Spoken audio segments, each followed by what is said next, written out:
Okay, so let's work a few examples of these cases where I might have 5 or 6 electron domains and what the electron domain geometry and molecular geometry would be.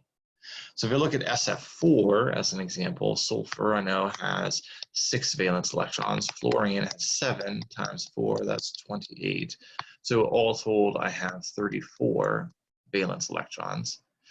So if I place sulfur in the middle and each of the fluorines around it on every face, that will use up 8 of my electrons and get me back to 26 electrons. Filling out the octet for the outer atoms, 2, 4, 6, 8, 10, 12, 14, 16, 18, 20, 22, and 24, uses up almost all of the electrons, but I'm still left with 2.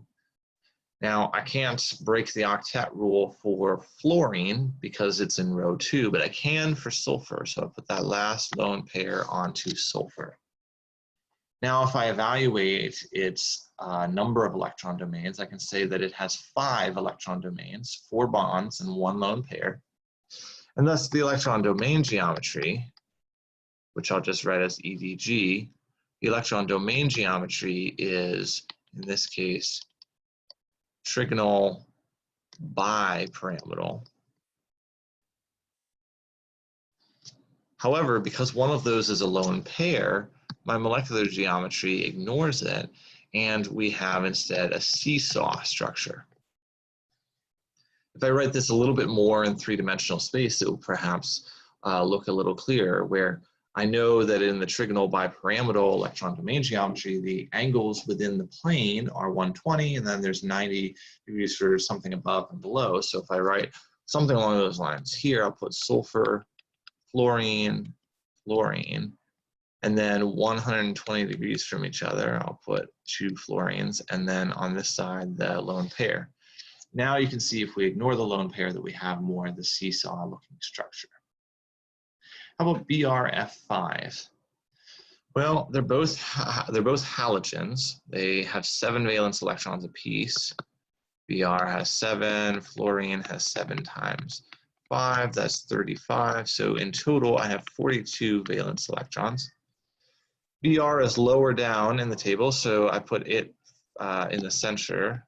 So Br, and then simply arrange the 5 fluorines around it. I am allowed to break the octet rule for bromine. And so I simply write 5 BRs around it. That takes care of 10 electrons, leaving me with 32 left. Filling out the octet for the fluorines, 2, 4, 6, 8, 10, 12, 14, 16, 18, 20, 22, 24, 26, 28, 30. Leaves me with 2 electrons left, which I simply place on the bromine because I am allowed to break the octet rule for it. I already am, but I'm not allowed to break the octet rule for fluorine. Now you'll notice I have 6 electron domains around bromine, 5 bonds, and 1 lone pair. So the electron domain geometry is going to be octahedral. But since one of these is a lone pair, what we have instead for the molecular geometry, since that is ignored, is we end up with a square pyramidal structure,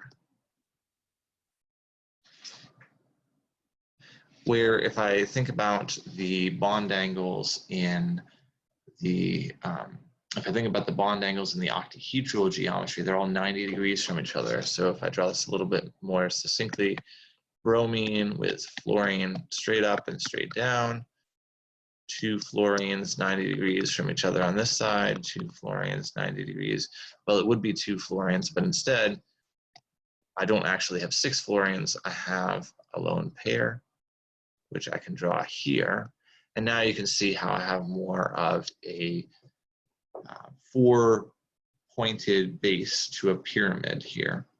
And thus I would refer to the molecular geometry or the molecular shape as being square pyramidal.